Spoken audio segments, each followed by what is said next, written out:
Hi there, it's Sam from Pootles.co.uk. Thank you very much for joining me today, and thank you for joining me in Pootles Advent Countdown. This is 24 projects that are going to be coming out to you a week, all the way through and into Christmas, and this is today's project. This wasn't at all what I was designing. I was designing one thing with a piece of 6x6 cardstock, messed up my measurements in my head, and came up with this. So I thought I'd show you how to make it. I thought it might make a cute little table decoration, table treat or something like that. And I want to show you how to open it because it does appear to all be sealed on the ends and you're like, well, how do you get inside? It's actually not. It's only sealed here and here so that you can open it and fully expand it like that. Clever, huh? Very good. And it's when it closes all together that, you know, laws of physics and all of that sort of stuff, that you can get it all closed. So, and it stays shut. So I'm going to show you how to make it. You need a piece of cardstock that measures 6x6, and this is actually our craft cardstock, which comes in big sheets of 12x12.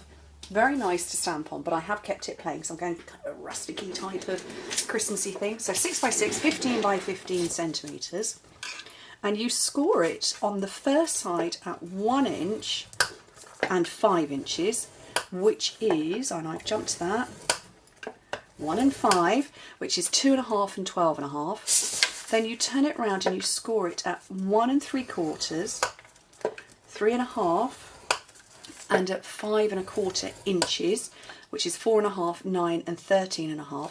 Then we're going to make little marks because we need to put these triangular score lines in. So you're going to mark it at 7/8 of an inch, 2 5/8 of an inch, and 4 3/8 of an inch, which is 2 1/4, 6 3/4, and 11 1/4 centimetres.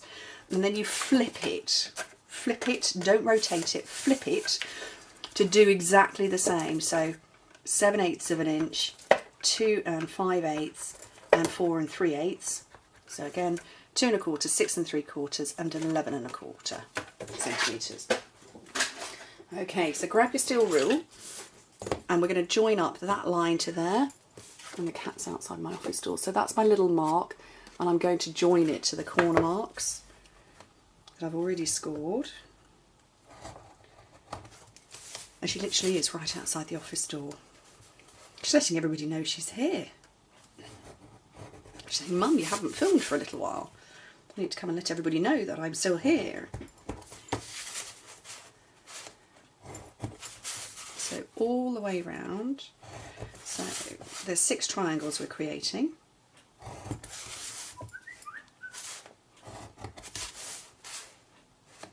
I'm going to pretend I didn't jump there.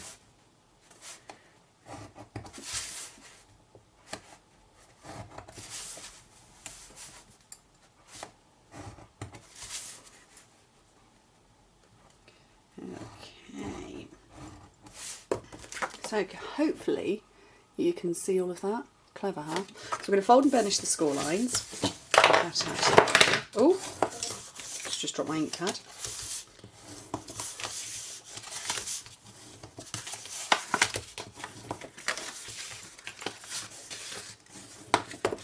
And these parts here, just manipulate them with your fingers. Oops. Dropsy. So if you just gently manipulate with your fingers, and there's no cutting involved apart from a tiny little piece at the top. So can you see that? All we need to do is this part here, we just need to get rid of those little bits. So I'm going to trim those away. And that one. And then just round these corners with the corner rounder punch.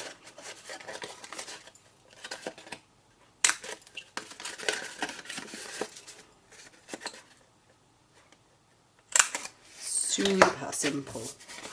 Right, I'm going to show you how to close that up in a minute, and I'm going to do my quick bit of stamping. So I've got Perfect Plum and Elegant Eggplant here.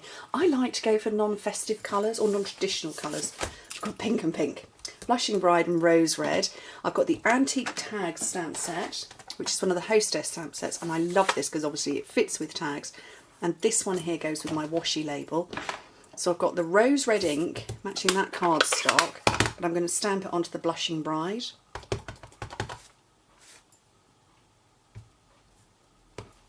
And I'm going to punch that with the washi label punch.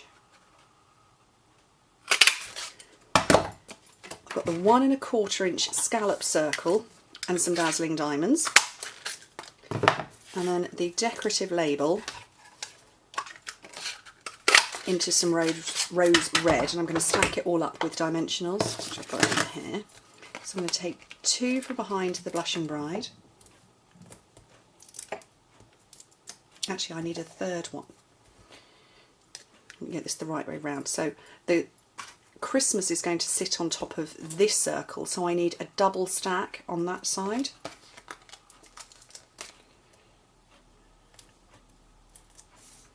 I'm going to put 1 behind here. Actually, I might put 2, just for extra support.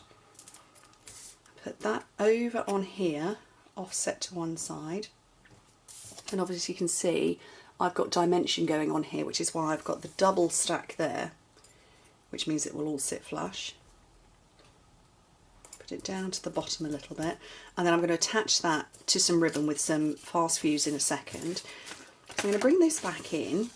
And the places that you put your adhesive, if you count your triangles that you've got going away from you, you've got 2 full-size triangles there and there that have got a crease down the middle.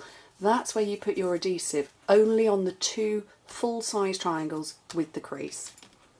Okay, let me find a pen. Let me find a pen. And I will scribble on one side and then I will adhere it on the other side. So that's your crease line there, and that's your other crease line. It's the triangles that sit over the top. I hope that makes sense. Okay, so I'm going to put some fuse on those bits there. And again round here.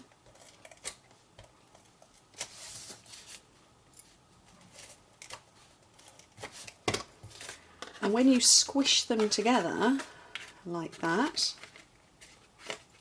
and pinch, and the same on that one, and you do the same over there, pinch those 2 parts together, and there, that is how you end up with that shape. So they're only stuck in that part. Clever, huh? Oh, I was so excited when I came up with this.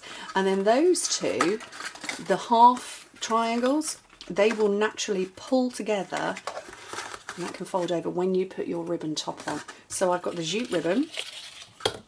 How much do I want? That will do. I've also got some linen thread,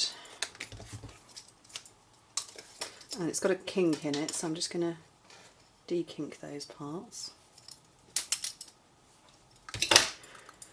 And you've got to kind of get to grips with this. You've got to, let it know who's in charge. Me. So grip tightly with your jute ribbon.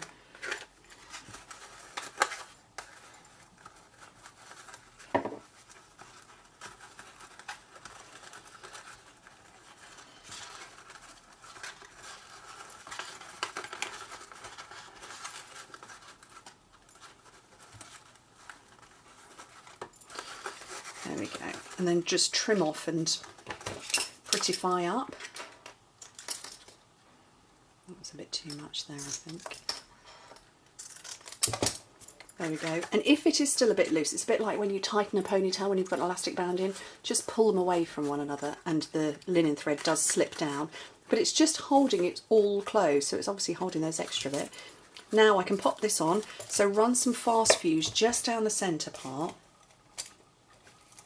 So obviously you want to stick it to the ribbon, not to the box. And there we go. Stuck on. Box made. What do you think? A little bit unusual. You could do it with all sorts of colours and paper, and you could stamp all over your box if you wanted to. I just thought that was quite nice for a Christmas table gift.